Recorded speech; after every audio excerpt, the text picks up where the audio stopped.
My lawyer has already drawn up the papers. From this moment, this house is mine. My brother's voice echoed off the chandelier crystals like a sentence handed down in a courtroom. He didn't even blink when he turned to the crowd, lifting his glass higher. She is no longer welcome here. Laughter rippled through a few relatives, the kind that cuts sharper than words.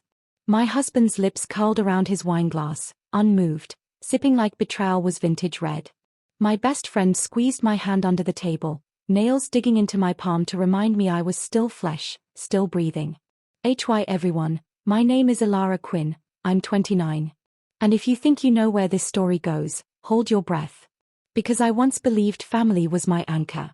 But what if the anchor is what drags you under? The room swam in murmurs, clinking cutlery, and the quiet cough of an uncle pretending not to notice.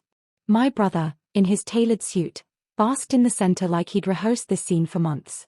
I watched him, and instead of rage, I felt something colder, something that hummed beneath my skin: calculation.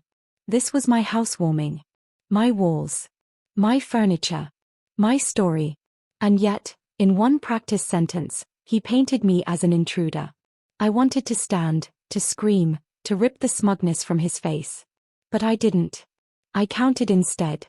3, 2, 1. And silence descended, thick and consuming. The kind that makes even chandeliers seem afraid to sway. In that silence, every eye flicked toward me, waiting for the explosion. But I smiled. Just barely. A curve of lips that said nothing, and everything. Inside, my chest burned with the betrayal of my own blood. The same brother who once begged me to hide his secrets in our childhood attic now paraded mine in front of strangers. My husband's stillness cut deeper. No defense, no outrage, just a sip. And my best friend's hand, a lifeline trembling, telling me, don't fall apart, not yet. In that silence, I learned something dangerous. There is more power in restraint than in rage. My brother thought the show was his. But I had already begun writing a script he would never forget. Because silence is the loudest countdown. And mine had only just begun. The silence didn't break me. It broke them.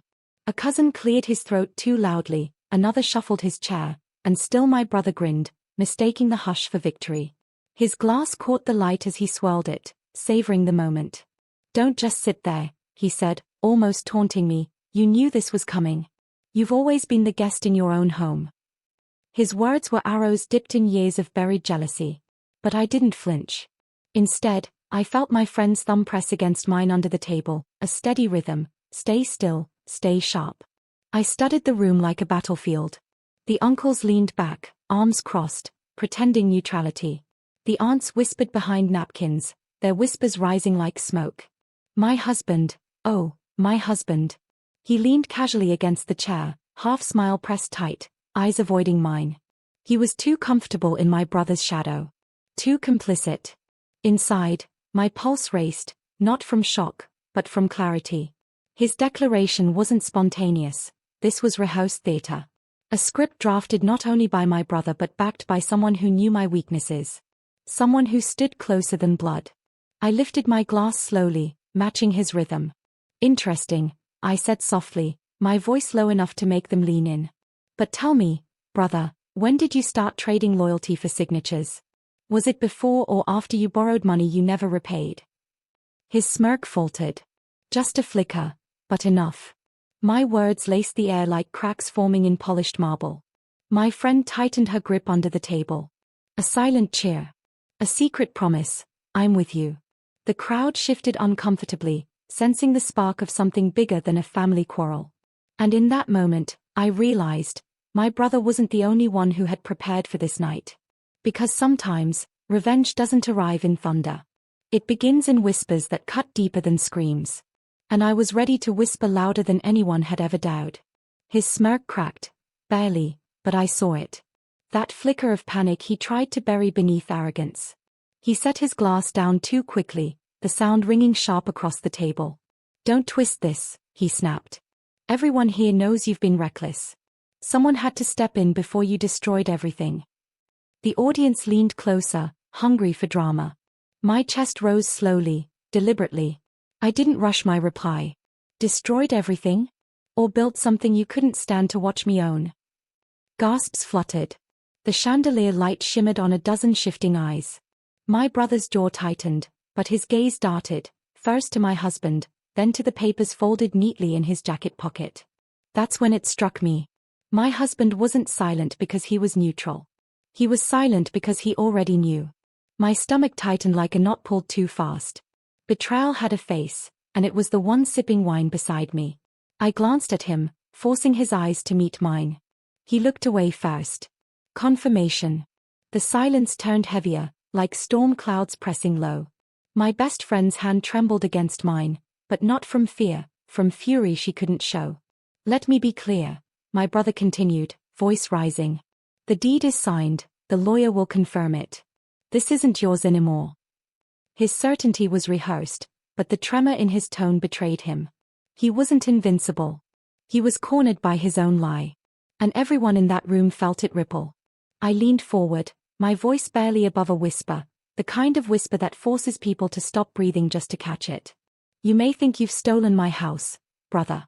But you've only built the stage for your own unraveling. The chandelier flickered once, as if even the electricity held its breath. The countdown hadn't ended. It had only sharpened. And I could feel every pair of eyes waiting for the next explosion, not realizing I held the match. The match burned in my hand, invisible but scorching. I let the silence stretch until it felt unbearable, until the room itself leaned forward. Then I spoke, softly, deliberately. If you truly believe the deed is yours, brother, then why do your hands shake every time you mention it? His fingers froze mid-gesture, trembling against the stem of his glass. A hush swept through the guests, their gazes snapping to the tiny betrayal of nerves in his posture. He tried to laugh it off, but the sound came brittle, hollow. My husband cleared his throat. Finally. Enough, he said, too calm, too rehearsed. This isn't the place for family drama. Everyone came here to celebrate. I turned to him slowly, my eyes narrowing. Celebrate what? My home? Or the illusion that loyalty still lives under this roof? The words sliced through the air. My husband flinched, just enough for me to see it. That was the moment the truth became undeniable. He wasn't just complicit. He was invested. Across the table, my best friend sat rigid, eyes blazing though her lips never moved. She squeezed my hand once, hard, like she was passing strength into my bloodstream. And it worked. My fear dulled into something sharper, cleaner, focus. Tell them, brother, I pressed, voice steady. Who funded your lawyer? Who fed you the details of my mortgage, my accounts, my weakest points? Was it you alone? His eyes flicked, just for a second, toward my husband. It was enough. The room gasped, like the collective sound of masks slipping. My brother's smirk returned, but thinner now, stretched too tight. Careful, Ilara. You've always had a wild imagination. I leaned back, smiling faintly. Imagination builds stories. Evidence ends them. And I assure you, I have both. The chandelier swayed gently above, light scattering like fractured truth across polished glasses. Every guest sat frozen, caught between spectacle and revelation. And in that fragile stillness, I knew the tide had turned. The housewarming party had transformed into something else entirely. My courtroom, my battlefield. The unraveling had only just begun. The cracks widened before my eyes. My brother's voice faltered, my husband's jaw clenched, and the guests shifted in their seats as if sensing they were no longer partygoers but witnesses.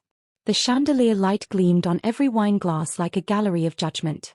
I let the weight of their silence press harder. Then I tilted my head, smiling as if humoured by a private joke. Do you remember, brother, when we were kids and you begged me to hide those report cards? The ones showing you'd failed the same class twice. His face flushed crimson. Murmurs rippled across the room. He opened his mouth, but I didn't let him speak. You've always been good at hiding your failures behind louder stories. And now, you've dragged my husband into your theatre. But tell me, who benefits most when I'm gone? The question hung in the air like smoke. All eyes darted toward my husband. He set his glass down carefully, too carefully. His lips parted, ready to defend himself, but nothing came out. My best friend leaned closer, her voice low enough for only me to hear. They've underestimated you. Keep going. I looked back at the crowd. Family isn't just about blood. It's about trust. And tonight, in my home, you've shown me exactly who trusts betrayal more than truth. My brother tried to laugh, but the sound rang false. You don't have proof, Ilara. You have stories. And stories won't save you. I lifted my glass. You're right. Stories don't save me. They save the people who hear them, the ones who finally see the mask slip. Proof, though, proof destroys. A sharp knock rattled the front door. Every head turned. The timing was flawless, almost cinematic. My brother stiffened, my husband froze. I rose from my seat slowly, my dress brushing against the chair legs, and smiled at the room. Proof, I whispered, always knows when to arrive. The knocking came again, louder, demanding. And in that sound, the stage I'd been waiting for cracked wide open. The knock thundered again, louder this time, rattling the silverware against porcelain. Every guest's eyes followed me as I crossed the polished floor, my heels clicking like a gavel striking wood. My brother's voice rose behind me, sharp with panic. Don't open it, Ilara. That panic was all the confirmation I needed. I pulled the door wide. Standing there was a courier in a dark suit, a leather satchel slung across his chest. He adjusted his glasses and spoke with practiced calm. Delivery for Ms. Ilara Quinn. Legal documents. Sign here, please. A ripple tore through the crowd. My brother surged forward, face paling. That's mine, he barked, snatching for the envelope. The courier recoiled, eyes narrowing. I'm afraid not, sir. This package is addressed to Ms. Quinn, verified by ID. His hand extended toward me, steady. I signed, my pen slicing across paper like a blade. The courier placed the sealed envelope into my hand. Heavy. Certain. I thanked him, and as the door clicked shut behind me, silence reigned. I returned to the table slowly, savoring the dread spreading across my brother's face. My husband sat rigid, sweat beading along his temple. My best friend whispered, "Open it." I tore the seal. Inside were copies of my deed, notarized, stamped, indisputable, along with correspondence from the bank. Every payment traced, every signature aligned. And then, tucked neatly at the back, a revelation, forged attempts. My brother's name. My husband's signature. The air turned electric. I laid the papers flat on the table, the evidence gleaming beneath the chandelier light. You wanted a stage, I said softly. Here it is. Gasps surged like a wave. My brother lunged forward, but froze when every pair of eyes locked on him. My husband's lips moved as if to explain, but no words formed. He looked smaller now, swallowed by truth. And me? I didn't need to shout. My silence carried more weight than any scream. The housewarming party had become a reckoning. And the reckoning wasn't over yet. The room pulsed with tension, every breath shallow, every glance sharpened. My brother's hand hovered over the papers like a thief caught mid-act. My husband leaned back, eyes darting between me and the damning signatures, as if searching for an escape route invisible to the rest of us. I straightened, letting the silence weigh heavier. Then I spoke, calm, measured. Forgery. Conspiracy. Betrayal. All dressed up as family concern. My voice trembled not with fear, but with power. Tell me, brother, how long did you think this charade would last? Until I moved out? Until I collapsed under the shame? He stammered, words tumbling without coherence. The confidence had drained from him, leaving only raw desperation. It wasn't supposed to go this far. Aunt Lydia gasped audibly.